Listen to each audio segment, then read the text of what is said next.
Sistemi i ri adresave, projekt ky iniciuar nga Ministria e Brendshme për të gjithë Shqipërinë, nuk e ka gjetur të papërgatitur Bashkinë e Korçës. Sipas përgjegjëses së Zyrës së Gjendjes Civile Korç, Voltisa Bala, që nga viti 2013 ka nisur puna për saktësimin e adresave nëpërmjet vetdeklarimit të qytetarëve, por me ndryshimet e ligjit për Zyrën e Gjendjes Civile dhe urdhrin e Ministrit të Brendshëm, po punohet për të saktësuar vendbanimet dhe për të regjistruar banesën e re ku qytetarët banojnë, proces i cili do të jetë falas deri në qershor të këtij viti. Që prej vitit 2013, çdo qytetar deklaron në Zyrën e Gjendjes Civile adresën e tij të saktë. Dhe ne këtë e kemi bërë duke i kërkuar qytetarit një faturë të kontratës me ujësjellës kanalizimit Korç, me OSHEN dhe certifikatën e pronësisë. Pra ne këtë punë kemi prej 3 vjetësh që e kemi filluar. Me ngritjen e grupit të punës për sistemin e adresave sipas udhëzimit të Ministrisë së Brendshme, që çdo qytetar do ketë një adresë, pra një adresar.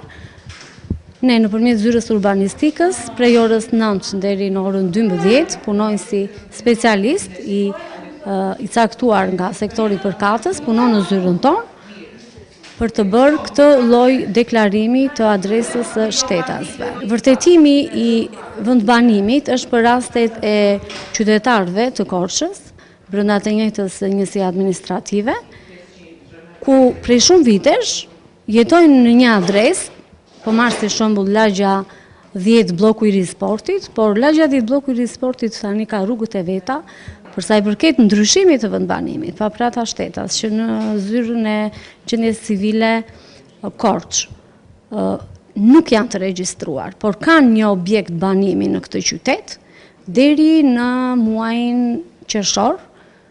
Me ligjin e ri të gjendjes civile, nuk do t'ju vilet më gjoba prej 30.000 lekësh, do me thënë, deri në qershor, ky ndryshim vendbanimi është falas dhe pas qershorit hyn në fuqi ligji për vjeljen e gjobës si kundravajtje administrative, prej 10.000 lekësh.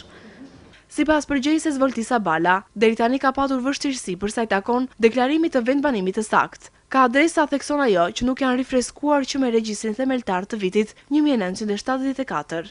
Vështirësia jon ka qenë sepse ne në regjistrin kombëtar na figurojnë akoma adresa shumë të hershme, të cilat janë marrë nga regjistrat themeltar të vitit 1974.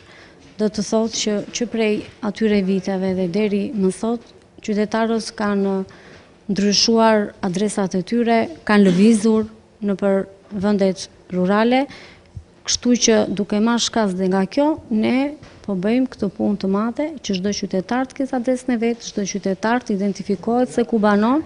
Krijimi i regjistrit kombëtar të adresave do të ofrojë shërbime më cilësore ndaj qytetarëve. Gjithashtu, në fund të këtij procesi, nuk do të ketë më probleme me listat e votimit dhe mosgjetjen e emrit në listat e zgjedhësve në zonën ku qytetari banon.